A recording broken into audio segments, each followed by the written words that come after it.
찬미수님, 한 주일 동안 잘 지내셨습니까? 네, 드디어 성주간에 접어들었습니다. 전국에 있는 시민님들이 가장 힘들어하는 시기이자 예수님은 부활하시는데 저희는 죽어야 하는 시기이기도 합니다. 오늘 주님선을 성주주일 맞이해서 주님을 바라보는 두 가지 상반된 모습, 우리의 모습을 보게 될 것이고, 그리고 우리의 상반된 모습에도 불구하고 우리를 구원하시기 위한 하느님 아버지의 뜻에 순명하시기 위해서 끝까지 십자가의 길을 걸어가신 예수님의 모습도 같이 보시게 될 겁니다. 어린 왕자라는 책에 보면 이런 말이 있습니다. 배를 만들게 하고 싶다면 배 만드는 법을 가르치기 전에 바다에 대한 동경심을 키워줘라. 그러면 그것은 스스로 배 만드는 방법을 찾아낼 것이다. 라는 말이 적혀 있습니다. 우리는 보통 자녀들에게 배를 만들게 하고 싶으면 배 만드는 방법을 가르치는 데 집중하는 경우가 많죠. 그런데 배 만드는 방법을 아무리 강조하고 가르쳐 봐야 그 아이가 왜 배를 만들어야 하는지 본인이 스스로 필요성을 깨닫지 못하면, 본인의 마음이 움직이지 않으면 부모의 마음과 달리 아이는 배 만드는 일에 큰 관심을 갖지 않게 됩니다. 배가 왜 필요한지 이유를 알아야 해요. 배가 필요한 이유는 항해를 하기 위해서입니다. 항구에 정박하고 두기 위해서가 아니라 인생이라는 항해를 하기 위해 필요하고요. 그리고 배를 타고 도달해야 할 목표를 알아야 합니다.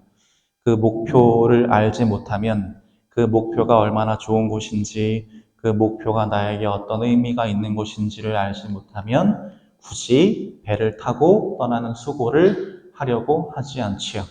그 목적지가 내 삶에 있어서 커다란 의미이자 기쁨이 되어야만 우리는 비로소 열심히 배를 만들어서 그 만든 배를 타고 인생이라는 항해를 시작해서 한 발 한 발 목적지를 향해 달려가게 되는 겁니다.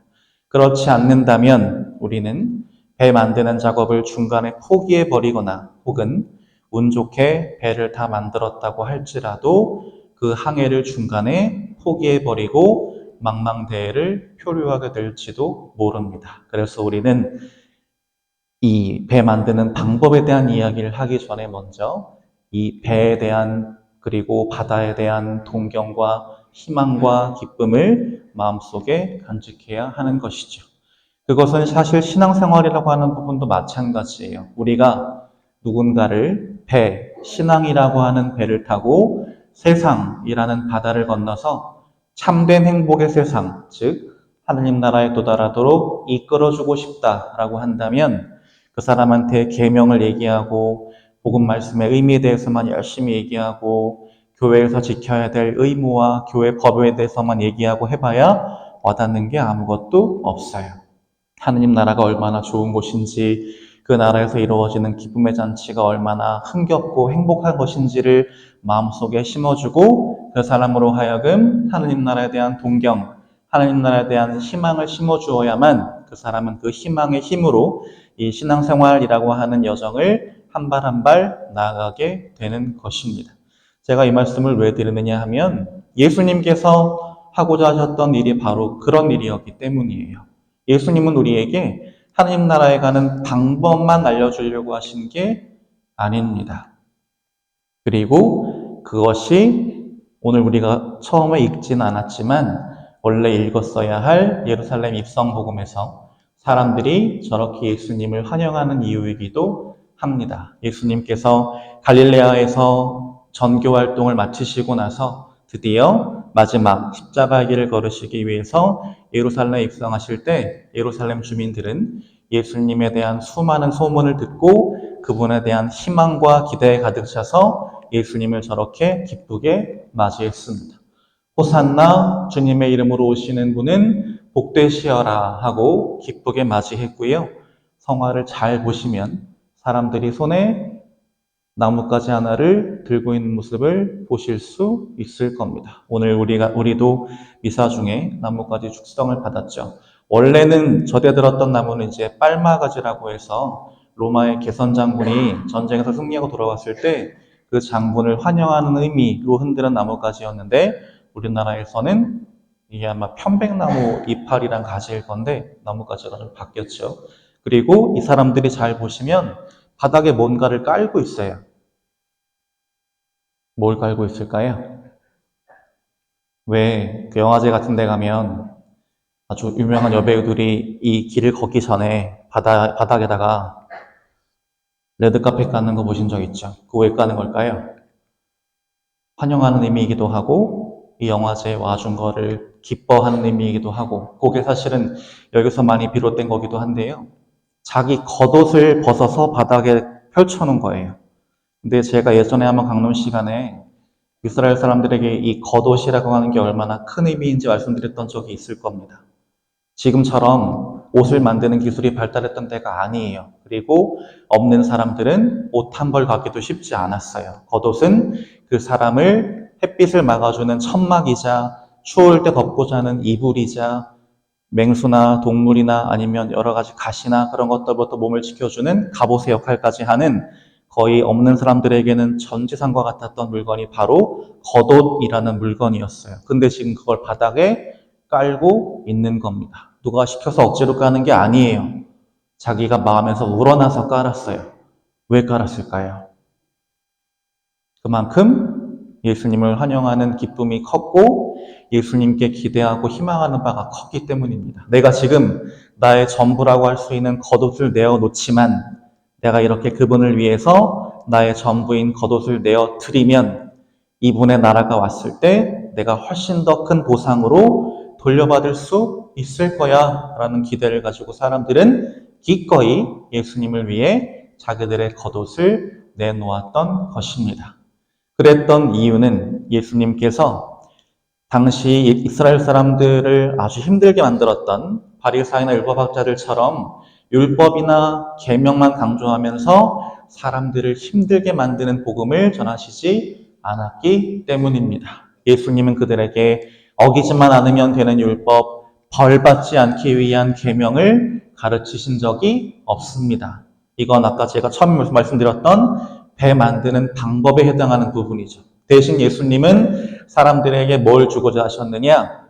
하느님 나라에 대한 희망을 갖도록, 그리고 하느님이 얼마나 좋으신 분인지, 그분의 사랑과 자비가 얼마나 크고 깊은지를 사람들이 몸과 마음과 생각으로 깨달아서 자기들 스스로 하느님을 갈망하고 자기들 스스로 하느님과 함께 살아갈 그 세상을 희망하도록 만들어주려고 하셨습니다.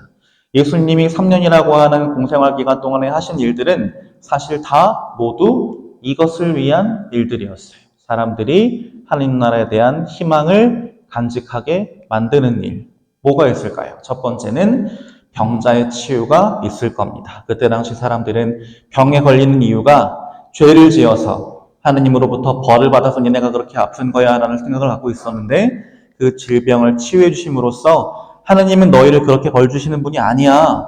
하느님은 굉장히 자비로운 분이셔. 그리고 질병이나 고통은 하느님의 벌이 아니라 그냥 일어나는 일일 뿐이야. 하느님의 섭리에 따라서 라고 하는 걸 알려주고자 하셨습니다. 두 번째는 마귀를 쫓아주셨어요. 우리로 하여금 하느님의 뜻을 거스르게 만드는 사악한 세력, 어두운 영들로부터 우리를 보호하시기 위해서, 그리고 하느님의 손길이 언제나 우리와 함께 하면서 우리를 지켜주고 계신다라고 하는 걸 사람들이 깨닫게 만드시기 위해서 당신의 능력으로 마귀들을, 더러운 영들을 내쫓아 주셨습니다. 세 번째는 심지어 죽었던 사람을 되살리시기까지 했어요. 예수님이 나인이라고 하는 고을을 지나가시다가 남편은 진즉에 잃고 그리고 하나뿐인 젊은 아들마저 병으로 잃어버려서 거의 사는 게 아닌 한 과부의 장례 행렬을 만나시게 되지요. 그 과부는 예수님이 누구신지도 몰랐어요. 그리고 예수님께 제 아들 좀 살려주세요라고 청하지도 않았어요. 하지만 예수님은 그 여인의 그 깊은 슬픔에 공감하시면서 울지 마라 라고 하시고 그 관에 손을 얹어서 죽었던 아들을 되살리셔서 그 여인에게 돌려보내 주셨습니다. 또 살아난 사람이 한 명 더 있죠. 누구죠? 선이야? 누구야? 오빠? 상무야. 살아났나? 아, 그렇지. 성가대서. 현아야, 고개 숙이고 있니? 누가 살아났지, 현아야? 어? 그렇지, 라자로. 오늘은 주보를 안 보고 있었구나. 라자로를 살리시기도 했지요. 심지어 라자로는 죽은 지 나흘째 되는 사람이었어요. 이스라엘 사람들의 사고방식에서 완전히 돌아올 수 없는 강을 건넌 이미 저승에 있는 사람을 예수님이 죽음으로부터 끄집어내는 모습을 보여주신 겁니다. 그만큼 하느님의 권능은 한계가 없다. 하느님의 그런 전능하신 능력을 믿기만 하면 하느님은 그 자비로 우리를 구원으로 이끌어 주실 거야. 그러니까 하느님을 믿으면 돼. 라는 걸 알려주고자 하신 겁니다. 그리고 가장 핵심적인 부분이 바로 이거였어요. 굶주린 이들을 배불리 먹이시라고 했습니다. 그래서 일으키셨던 기적이 바로 오병이어라고 하는 빵을 많게 하셔서 사람들을 배불리 먹게 하신 기적을 일으키신 거죠. 예수님은 그 빵을 많게 하는 기적을 왜 일으키셨을까요? 그만큼 우리에게 먹고 사는 문제가 중요하기 때문입니다. 그리고 예수님에게 있어서 빵은 그냥 음식의 수준이 아니라 사람들에게 생명을 유지하도록 도와주는 아주 중요한 가치를 지닌 물건이었기 때문에 예수님이 그 빵을 통해서 사람들을 배불리 먹이셨다라고 하는 건 예수님께서 당신의 활동을 통해서 사람들의 영적인 갈증을, 육체적인 갈망들을 채워주시고 그들을 충만한 기쁨으로 이끌어주시겠다라고 하는 그런 그분의 뜻에 따라서 하신 일들이지요. 이 모든 활동들을 통해서 예수님은 딱 한 가지를 우리가 깨닫기를 바라셨어요. 뭐냐면, 얘들아, 하느님은 너희를 너무 사랑하셔.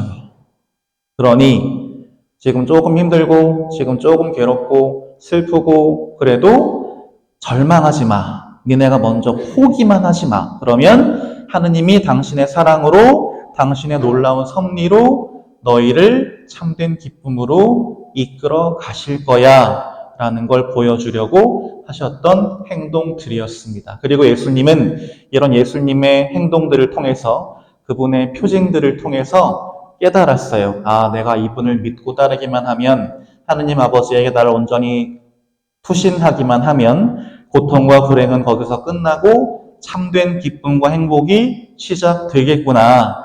예수님이 말씀하시는 그 하느님 나라라고 하는 게 진짜 곧 시작되겠구나 라는 희망으로 모든 것을 버리고 예수님을 따르는 제자들도 있었고요. 그리고 먹고 사는 일을 잠시 뒤로 미루고 예수님을 열심히 따라다니면서 그분의 말씀을 듣는 군중들도 굉장히 많았습니다. 그런데 문제는 후반부가 시작됩니다.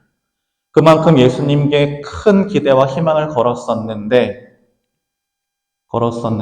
예수님이 언젠가부터 다른 말씀을 하시기 시작합니다. 예수님께 희망을 걸었었기에 그분께 하나뿐인 겉옷을 내어드려도 하나도 아깝지 않아서 다 내어드리고 따랐는데 예수님이 자꾸만 실망스러운 이야기, 듣기 거북한 이야기, 받아들이기 힘든 이야기를 하시기 시작합니다. 바로 오늘 전례 독서의 후반부 십자가에 못 박으시오라고 하는 2부가 시작되는 거죠. 언젠가부터 예수님이 사람들에게 이런 이야기를 하십니다. 사람의 아들은 반드시 많은 고난을 겪고 배척을 받아 죽임을 당하였다가 사흘 만에 다시 살아나야 한다라고 당신을 따르는 제자들에게 총 3번이나 반복해서 이야기하십니다. 그래서 제자들은 마음이 불안해져요. 어떡하지? 우리가 예수님 따르려고 배도 버리고 그물도 버리고 심지어 아버지까지 버렸는데 이분이 갑자기 돌아가시면 우리는 어떻게? 라고 하는 불안감의 제자들이 쌓이기 시작합니다. 또 무슨 말씀을 하시냐? 누구든지 내 뒤를 따라오려면 자신을 버리고 날마다 제 십자가를 지고 따라야 한다라고 이야기하십니다.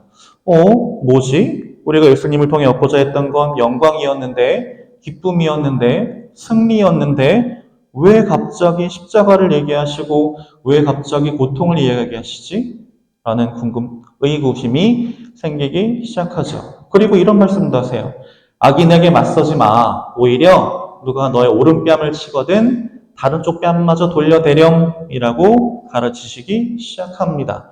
악인인데 오른뺨을 때렸다는 건 이렇게 치는 게 아니에요. 아시죠?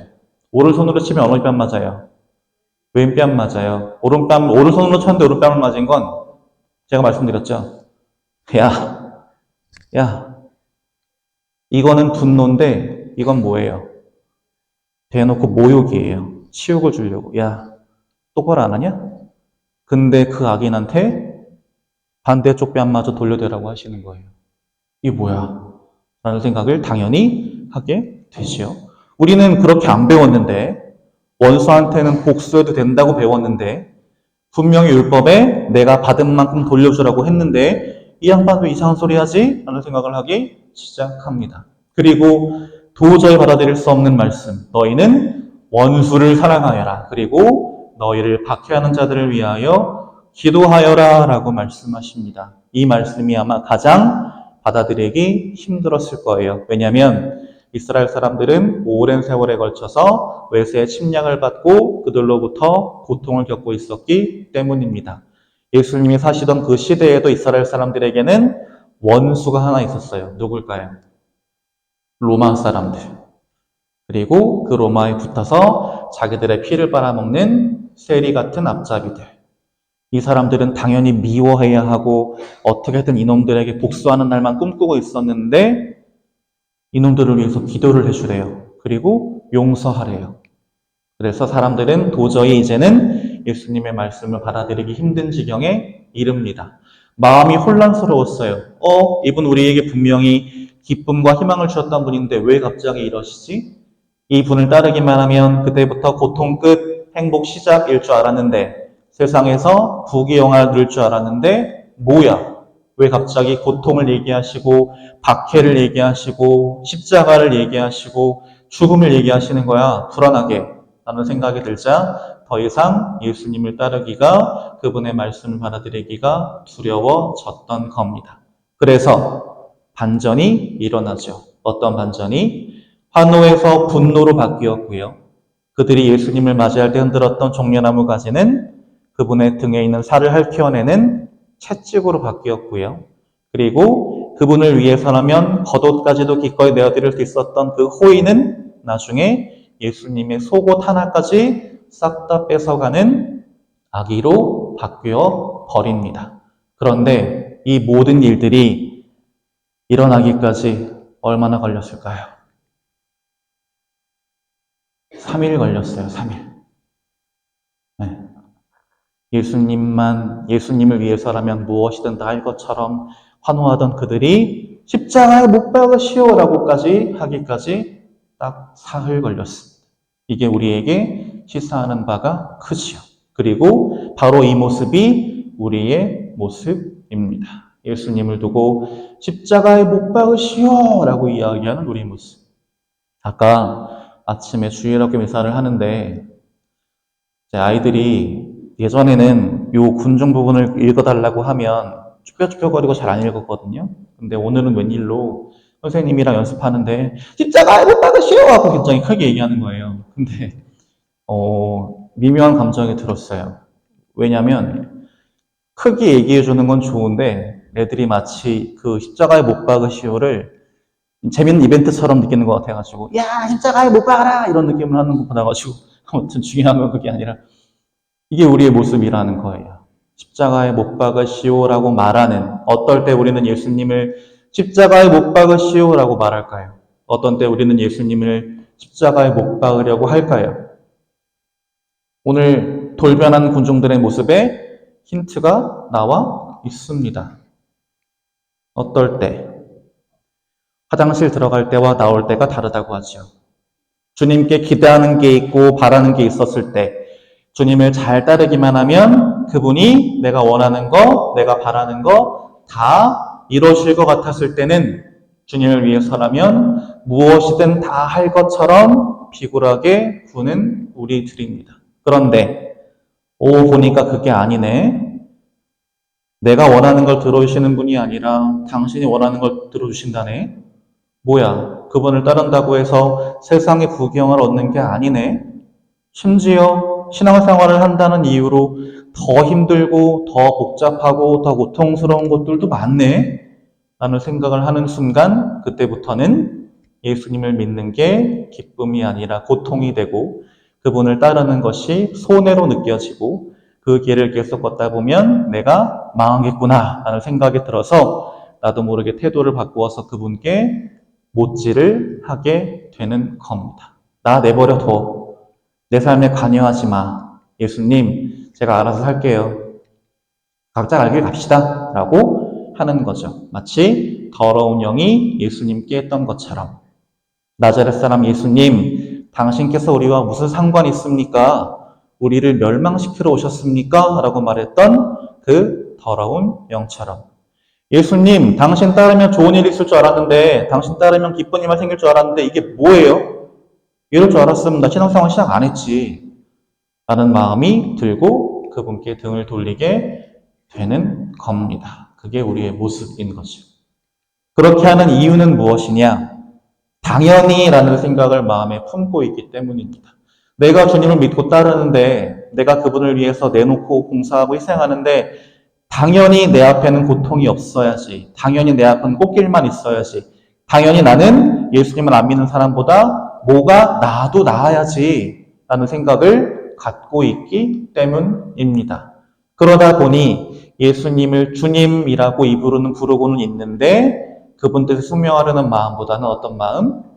그분을 잘 이용해서 세상에서 더 성공해야지 라는 마음을 속에 품게 되고 그리고 예수님을 내 앞에 모시고 그분 길을 따라가는 게 그리스도인인데 그게 아니라 예수님 제가 가는 길에 방해되니까 제 뒤에 계세요 라고 하고 그분을 뒤에 달고 내가 원하는 방향으로 나아가는 모습을 보이게 되는 겁니다. 그것이 바로 오늘 복음에 오늘 전래 독서에 나오는 군중들이 돌변한 이유이기도 하지요. 그러나 우리는 그래서는 안 됩니다. 예수님은 순전히 우리에 대한 사랑 때문에 그 모든 고통과 시련과 죽음까지 감당하신 분이에요. 오늘 독서에서 이런 이야기가 나옵니다. 그리스도 예수님께서는 하느님의 모습을 지니셨지만 하느님과 같음을 당연한 것으로 여기지 않으시고 오히려 당신 자신을 비우시어 종의 모습을 취하시고 사람들과 같이 되셨습니다. 이렇게 여는 사람처럼 나타나 당신 자신을 낮추시어 죽음에 이르기까지 십자가 죽음에 이르기까지 순종하셨습니다. 라고 바울 사도는 우리에게 알려주고 있습니다. 한낱 피조물인 우리가 하느님 앞에서 당연히 해주셔야지 라는 생각을 가지면 안 된다는 거예요. 왜? 하느님의 아드님이신 분이 심지어 하느님과 같음을 당연하게 생각 안 하셨답니다. 또 주님을 믿고 따르면 당연히 나에게 좋은 것만 있어야지 내가 원하는 거 이루어져야지 라는 생각도 해서는 안 된다고 합니다. 왜? 하느님의 아드님마저도 하느님 뜻에 온전히 순명하셔서 심지어 우리가 망했다라고 하는 죽음까지도 기꺼이 받아들이셨기 때문입니다. 그리고 예수님의 그 완전한 사랑, 그 완전한 순명 덕분에 우리는 하느님과 사랑의 관계를 맺고 구원받을 수 있는 길이 열렸다라는 것이죠. 그러면 주님 순환 성지 주일을 보낸 우리는 어떤 마음을 지녀야 할까라는 생각을 해보게 됩니다. 나도 모르게 주님 사랑합니다 에서 하느님 저한테 왜 이러세요로 바뀌지 않으려면 나도 모르는 사이에 예수님을 또 한 번 십자가에 못 박는 사람으로 변화되지 않으려면 나는 어떤 마음으로 살아야 할까? 바로 이 기도문 안에 들어 있습니다. 주님, 저는 출세기를 위해 건강과 힘을 원했으나 당신은 제게 순종을 배우라고 나약함을 주셨습니다. 주님, 저는 위대한 인물이 되고 싶어 건강을 청했으나 보다 큰 선을 행하게 하시려고 제게 병고를 주셨습니다. 주님, 저는 행복하게 살고 싶어 부귀함을 청했으나 제가 지혜로운 자가 되도록 가난을 주셨습니다. 주님, 저는 존경받는 자가 되고 싶어 명예를 청했으나 저를 비참하게 만드시어 당신만을 필요로 하게 해 주셨습니다. 주님, 저는 제 삶을 즐겁게 해줄 수 있는 모든 것을 청했으나 당신은 저에게 모든 일을 즐겁게 해주어야 하는 삶의 길을 열어주셨습니다. 주님, 제가 당신께 청한 것은 하나도 받지 못했지만 주께서 제게 바라던 모든 것을 주셨습니다. 주님, 감사합니다. 라는 기도입니다. 이 기도는 미국의 어느 병원에 걸려있는 환자의 기도라고 하는 기도문입니다. 우리 마음속 생각을 들킨 것 같아서 뜨끔하시죠? 우리가 지녀야 할 생각이 바로 이겁니다. 우리는 예수님께 내가 청한 것만 받으려고 하지만 우리가 지녀야 하는 마음은 주님이 나에게 바라시는 것을 주시도록 해야 되는구나 라는, 그리고 감사하는 마음을 가져야 하는구나 라는 것을 우리에게 알려주고 있는 것이죠. 이것이 바로 성주간을 보내는 우리가 지녀야 할 마음가짐일 겁니다. 그래서 가톨릭 전례에서 가장 핵심이 되는 이 성주간 보내시면서 한번 나의 모습을 좀 쭉 돌아보면 좋겠어요. 나는 과연 주님 앞에 서는 사람인지, 주님을 따라가는 사람인지, 그리고 혹시 알게 모르게 내 욕심과 편견과 집착에 빠져서 예수님을 또 한 번 십자가에 못 박고 있지는 않은지, 스스로의 모습을 좀 잘 돌아보면서 이 한 주만이라도 예수님의 뜻에 완전히 순명하는, 그분의 뜻이 무엇인지를 깊이 헤아리고 따라보는 시간 가져보시면 좋겠습니다.